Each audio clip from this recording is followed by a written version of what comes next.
Bem, estamos de volta com o nosso Câmara Aberta desta noite e nesta segunda parte da programação de hoje nós vamos conversar com o Dr. Mauro Machado, ele que é o tesoureiro do Sindicato dos Médicos de Santa Catarina, o CIMESC.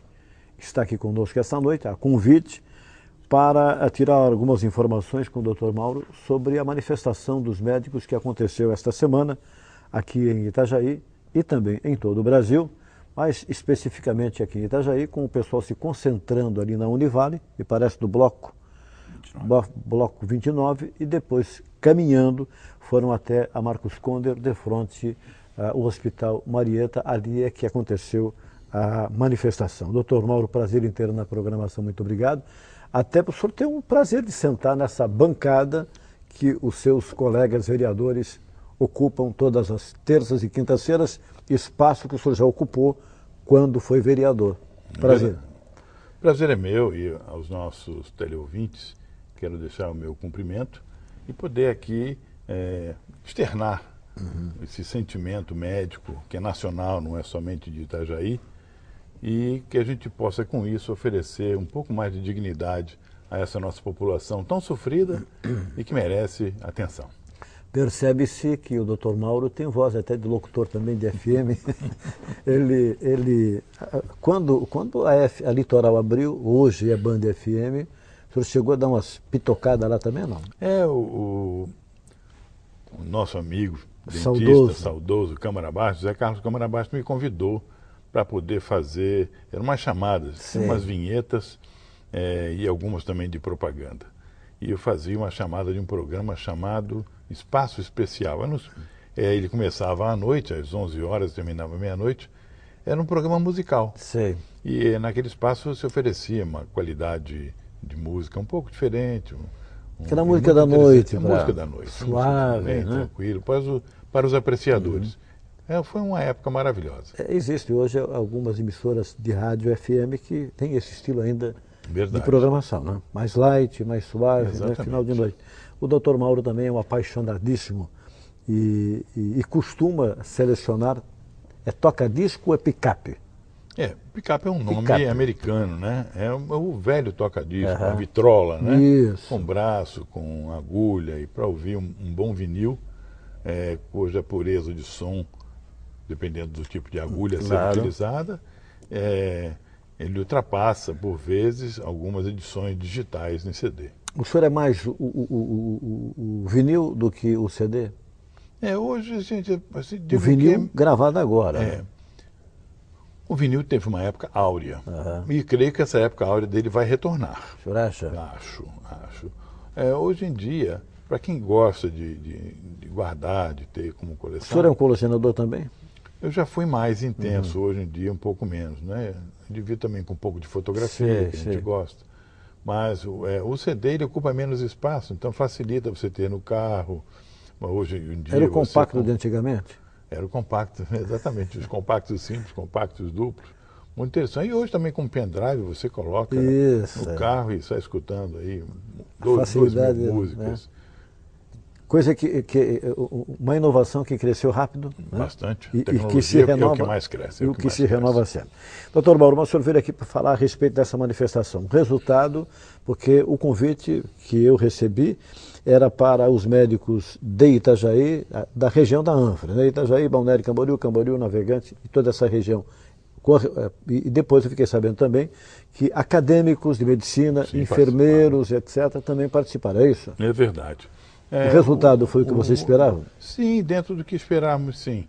Nós saímos do bloco 29, que é o bloco dos ambulatórios da Univale, ali pela Contorno Sul, e fizemos uma caminhada muito bem orientada pelo Codetran. O Codetran ofereceu um apoio bastante grande, bastante intenso, e foi oferecida à população a manifestação, com placas, com manifestações que culminou à frente do Hospital Marieta, onde eram observadas algumas palavras de ordem em busca justamente de uma dignidade ao povo e ao próprio profissional da saúde. Né? Ambos precisam de dignidade, um no trabalho que oferece, no outro naquele que recebe.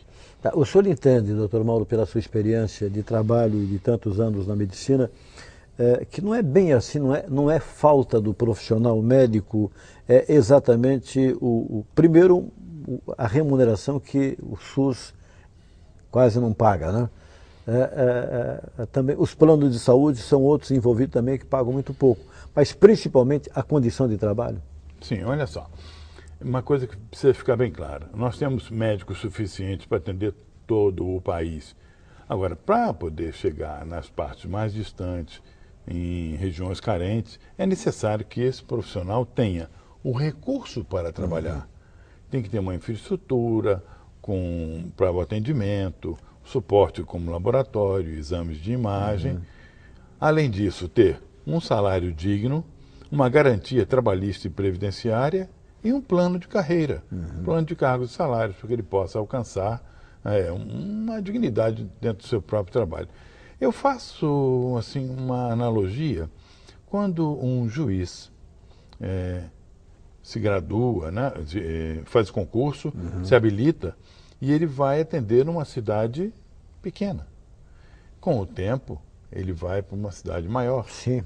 E até chegar na metrópole, podendo chegar até desembargador. Isso é um plano de carreira de salário. Agora, por que apenas o juiz? Né? Por que outros funcionários, como advogados, enfermeiros, médicos, engenheiros, toda a profissão de nível superior que o governo necessita através de seus concursos ou contratos? Então é interessante. Você falou que o SUS quase não paga. O SUS desenhado no papel é uma coisa muito interessante. Ele cria acesso a toda a população. Só que, na hora de valorar os atendimentos, os procedimentos, as pessoas que fazem o SUS no papel, eles estão um pouco distantes das pessoas. Ou seja, um médico que traçou o plano do SUS, eu acho que ele não examina as pessoas há algum tempo. Mas ele foi treinado para fazer aquele trabalho. Mas ele precisaria estar um pouco do lado de cá para poder acompanhar e analisar e não somente ficar atrás de uma escrivaninha, processando e atualizando o SUS. Mas o SUS é um bom plano de saúde. O que falta... Aliás, é o maior plano de saúde do Brasil, né? O que falta nele é o seguinte: estruturá-lo adequadamente, um investimento adequado. Nós hoje não temos mais a CPMF, que uma parte é destinada à saúde. Mas dessa parte destinada à saúde, ela foi sendo desvinculada para a saúde, para outras coisas, que acabou o seu objetivo. Então foi extinta a CPMF. O financiamento do SUS hoje é feito ainda por loteria esportiva, um pouco do fundo de garantia. Então, o financiamento existe. Só que precisaria investir um pouco mais. Esse plano mais 10, né, a saúde mais 10, é mais 10% de investimento que deveria ser colocado. Então, tem situações em cidades privilegiadas, eu vou chamar Itajaí de privilegiada numa situação. Itajaí está apta a fazer cirurgia cardíaca. Trocas de válvulas do coração. Bons profissionais, diga-se de passagem. Com excelentes profissionais. Tá? Mas tem coisas que Itajaí não consegue realizar que seria um pouco mais simples. Por exemplo? Ou menos complexo. Não é a qualidade da realização do trabalho. Nós temos qualidade, temos gente para poder fazer isso. Mas o eletroencefalograma já é um pouco mais difícil. Mas faz-se. Tá? Mas eu não posso entender como uma cidade que faz cirurgia cardíaca ainda encontrar fila para consulta. Não, é inconcebível uma situação dessa. Deveria realmente melhorar. Então, a vontade política aliada a uma análise estrutural, né, seja através da Secretaria de Saúde, as suas unidades básicas de saúde, esse programa Estratégia de Saúde da Família é um programa fabuloso, vai e consegue atender a comunidade, mas precisa saber se todo profissional que tem esse contrato tem as garantias trabalhistas, tem as garantias previdenciárias, e se ele vai ter um plano de carreira, ou se ele vai fazer só aquilo ali a vida toda. Doutor Mauro, como é que o senhor responde, na sua visão, como é que o senhor sentiu essa manifestação do governo federal, né, após as manifestações, porque só depois das manifestações é que eles perceberam que existe fila nos hospitais, que tem gente deitada em maca, tem gente que é atendida no chão em determinados estados, infelizmente, coisa que não acontece aqui em Itajaí, mas aqui já temos pessoas que são atendidas em macas também, infelizmente, não é verdade? Isso deverá ser transitório, porque o pronto-socorro, a estrutura do pronto-socorro, a estrutura física, foi demolida para dar espaço à construção de uma nova unidade hospitalar, que vai ter mais 200 leitos. Vai ser o maior hospital do estado, você quer saber. Agora, o pronto-socorro foi transferido para uma estrutura que não era própria de pronto-socorro. Então, há um pouco mais de dificuldade. Não se adequou, não foi adequada para aquilo ali, né? Mas aí acontece todos esses fatos e depois dessas manifestações de rua é que a nossa ilustre presidente resolveu entender que tem que trazer médicos de fora, principalmente de Cuba, né, que foi um dos focos. Hoje já não se fala tanto, Portugal, etc. e tal. O senhor entende que há necessidade de que há falta de profissionais em determinadas áreas que precisa ser recambiado para cá? Acontece o seguinte, tem que olhar isso com muita cautela. Os profissionais formados em Cuba, eles têm uma aptidão para Cuba. Se ele desejar vir para o Brasil, ele deve se submeter às orientações do Brasil. Então, seria mais ou menos a situação que se o doutor Mauro pensasse em se transferir para um outro país da Europa? Vou ter que fazer uma prova para me habilitar para o senhor exercer a sua atividade. Exatamente. Eu não posso chegar num outro país e começar a atender. Me registrar e falar, não, eu tenho que passar por uma prova, e é uma prova bastante interessante, é uma prova difícil, não é uma prova fácil. Todo médico estrangeiro ou médico brasileiro graduado fora do Brasil, ele pode retornar ao Brasil e fazer a validação do diploma. Chama-se isso revalidar o diploma no país. E a carga horária em algumas disciplinas, a ementa do curso fora, é diferente do nosso curso aqui. Então, algumas universidades federais analisam o histórico escolar, a ementa, e vê que aquele médico graduado em Cuba, em algum outro país, a Bolívia tem muito que vem assim, ele precisa completar uma carga horária em determinadas disciplinas. A Universidade Federal não faz essa certificação, ela apenas diz que tem que ser feito. E onde é feito? É feito em universidades geralmente privadas, que vão certificar, vão dar aulas para esses médicos graduados fora, prepará-los para que ele possa fazer uma prova que se chama Revalida, é o nome da prova, e dessa prova, se ele conseguir passar, ele está apto a poder trabalhar no país. Tá? Não se pode trazer médicos de fora, seja de Cuba, seja de onde for, para vir trabalhar no Brasil, mesmo que temporariamente, sem fazer o Revalida. O senhor entende que existe a carência ou não? Não, não tem carência. Não. Tem falta de estrutura e estímulo para que esse profissional possa se sentir digno em trabalhar e oferecer o seu serviço à comunidade. Então o senhor não comunga com esse pensamento, então? De trazer médicos sem revalida? Mas não, nem. Olha, esse é um pensamento das entidades médicas em todo o Brasil. Em todo o estado tem um conselho chamado de Entidades Médicas Superiores. Aqui chamamos de COSEMESC, Conselho das Entidades Médicas, Conselho Regional de Medicina, sindicatos e associações médicas. Esse Conselho Superior das Entidades Médicas, ele pauta por algumas coisas, fazem reivindicações para que possam ser atendidos melhor. Agora, interessante, você já observou que num determinado momento o ministro da Educação e o ministro da Saúde, que são porta-vozes do governo, observam que é necessário o curso de medicina ter mais 2 anos. Ou seja... Mas estão voltando atrás agora. Já voltaram.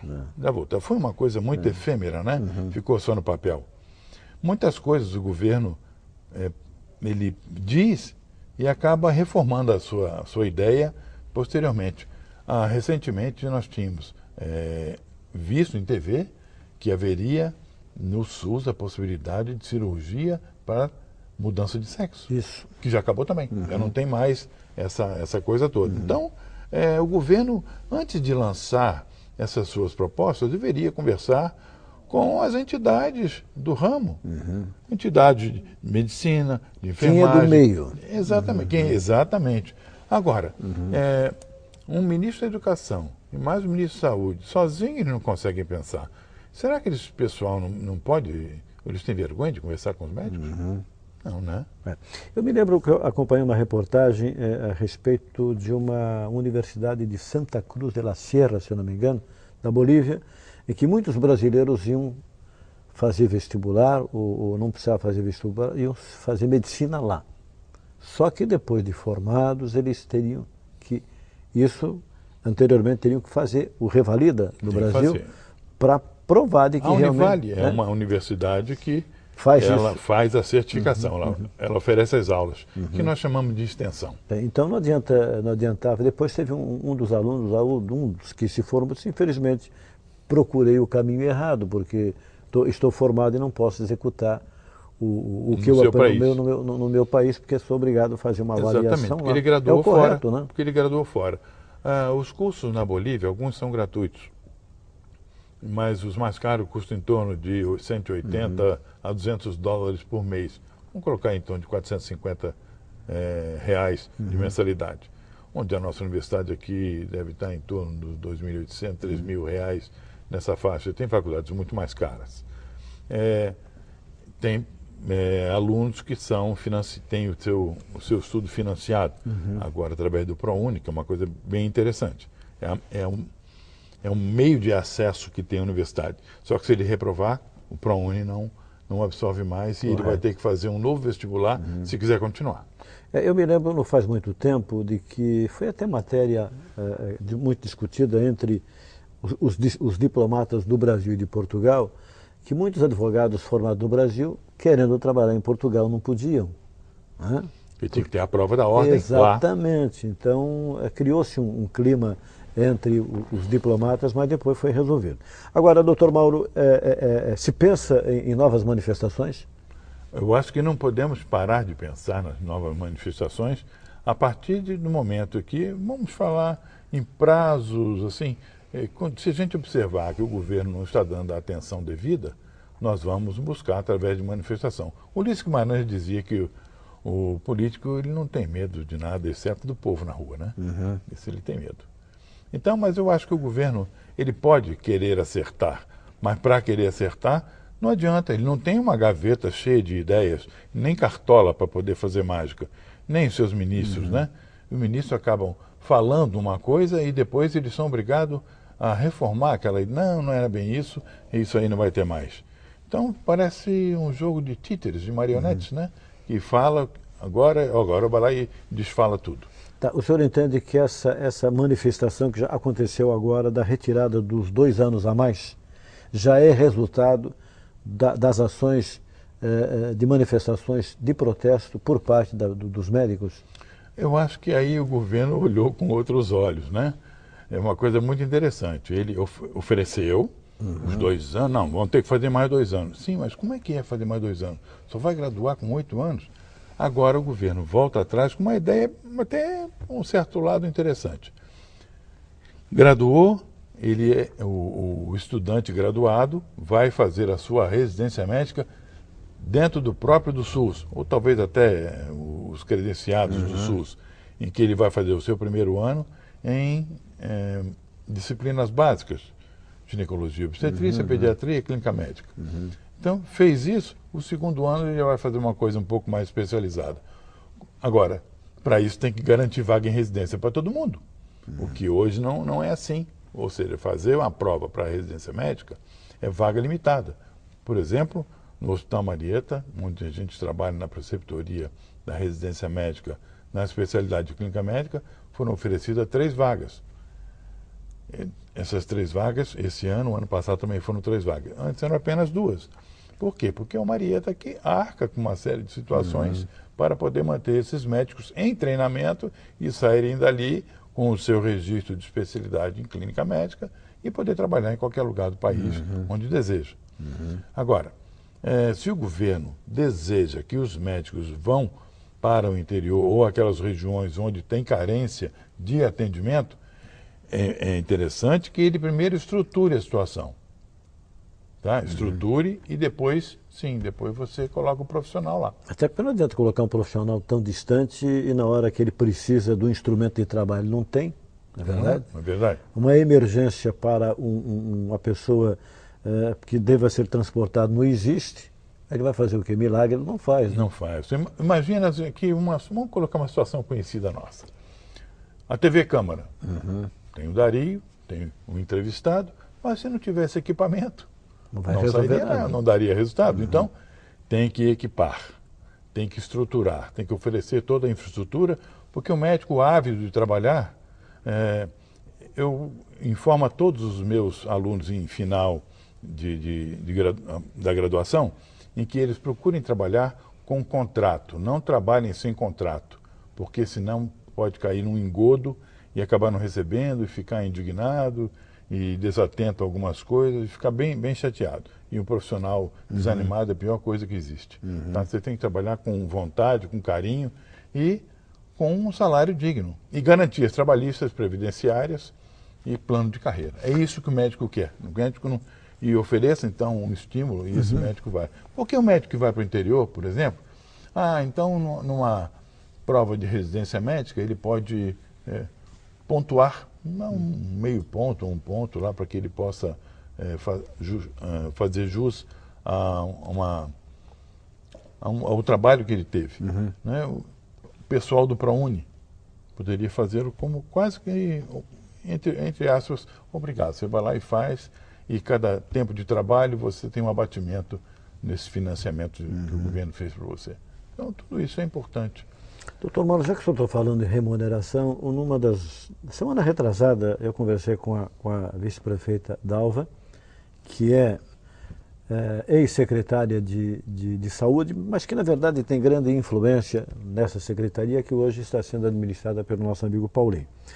E ela me dizia de que, porque eu fiz um questionamento a ela de uma reclamação que tinha sobre a contratação de profissionais da área de saúde, ou seja, médicos, que ela disse que não podia contratar agora, porque ela está ainda no período de chamada dos concursados. Sim. Mas que está tendo dificuldade, que chamou ficou um mês, não gostou, se afastou, não quero mais, chamou o segundo, disse que estão faltando 3 ainda. Eu questionei ela o quê? O porquê? Talvez a carga horária, ou a remuneração, ou seja, o pouco que entende eles pela carga de trabalho estão recebendo. Como é que o senhor vislumbra tudo isso aí, doutor Mauro? É muita carga de trabalho para pouca remuneração? Nós temos que analisar o seguinte: o profissional, quando faz um concurso, ele deseja realmente trabalhar. Mas ele já está sabendo quanto vai ganhar. Sim, já está sabendo a carga de horário também. Sabe a carga horária também. Tá? Agora, até ser chamado, ele não pode ficar em casa parado dentro do jornal, ele tem que trabalhar. Sim. E se ele encontra nesse caminho, nesse espaço, um emprego que lhe remunere melhor, aí seguramente ele não vai querer aquele outro. Então é uma questão, é mercado. É mercado.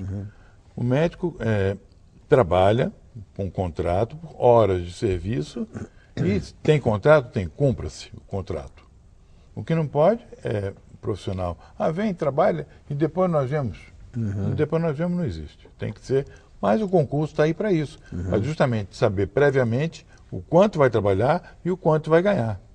Agora, se demorar a chamar, o médico vai procurar outra coisa para fazer. E se ele ganhar melhor do que a proposta do concurso público, seguramente ele não vai.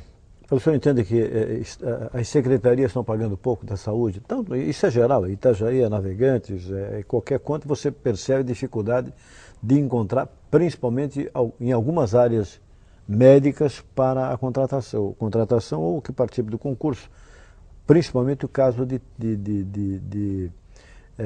pediatria, que é uma carência muito grande. Exatamente, tem uma carência muito grande de pediatras, não é só na cidade, não, isso é Brasil. Existe um piso salarial para médico, pouca gente sabe disso. Tem uma lei que orienta que o médico deverá ganhar X. Tá? A gente pode falar em números aqui, para uma carga horária de 40 horas, para ele ganhar entre 8 e 9 mil reais. Tá? Se ele trabalhar metade, vai ganhar a metade, naturalmente. O que não pode é trabalhar 4 horas e o que ele tem para receber ainda ficar devendo ao final do mês. Isso não pode. Então, os governantes que querem ter uma situação de saúde adequada no seu município, é importante que ele analise isso. Né? Como é que é o mercado? Converse com as entidades médicas, né? Como é que é assim? Simplesmente eles fazem, dentro do seu orçamento, naturalmente, mas se aquilo não for agradável ao profissional, não é só médico não, profissional de enfermagem, dentista, né? Mas a gente sabe também que em outras situações, não só no caso do SUS, Secretaria de Saúde também, até alguns médicos em questões de plano de saúde também estão se afastando, reclamando Exatamente, do valor que é pago. Exato, porque o plano de saúde oferece uma situação em que talvez o profissional que se esmera, que ele estuda, ele vai se atualizar, e quando retorna para a sua atualização, o plano de saúde, até atualizar aqueles vencimentos, demora um pouco mais. Então isso desestimula. Nós temos algumas especialidades de plano de saúde aqui na nossa região, aqui na nossa cidade, em que os profissionais simplesmente se afastaram daquele plano de saúde que atendiam por encontrar mais satisfação na sua clínica privada. Ou seja, o plano de saúde atrapalha. Dr. Mauro Machado, foi um prazer tê-lo aqui na nossa programação. Gostaríamos de ter mais tempo para conversar com o senhor, até buscar um pouquinho do seu período de político, de vereador que foi, mas já me passaram que o nosso tempo está terminado. Mas agradecemos, é importante a sua presença aqui, passando as informações a respeito do porquê dos médicos estarem se manifestando na questão que está acontecendo hoje neste país. Muito obrigado. Obrigado. Eu desejo que o governo não cometa mais equívocos na hora de fazer as suas manifestações, achando que ele tem como resolver tudo sozinho. Não conseguirá. Conversem com as entidades médicas. Associações médicas, sindicatos médicos, Conselho Regional de Medicina, têm representantes em toda a face do Brasil. Conversem, eles têm ideias interessantes para isso. E talvez com isso o povo vá sofrer um pouco menos, ou deixar de sofrer até. Muito obrigado, doutor Mauro Machado, tesoureiro, homem que cuida do dinheiro aí do Sinimesc, é isso? Sindicato dos Médicos do Estado de Santa Catarina, Regional Itajaí. Regional de Itajaí. Nós estamos completando a programação de hoje, agradecendo a você que ficou até agora acompanhando o nosso Câmara Aberta através do canal 9 da nossa Via Cabo TV. Tenham todos uma boa noite do nosso Trânsito Livre ou do nosso Câmara Aberta.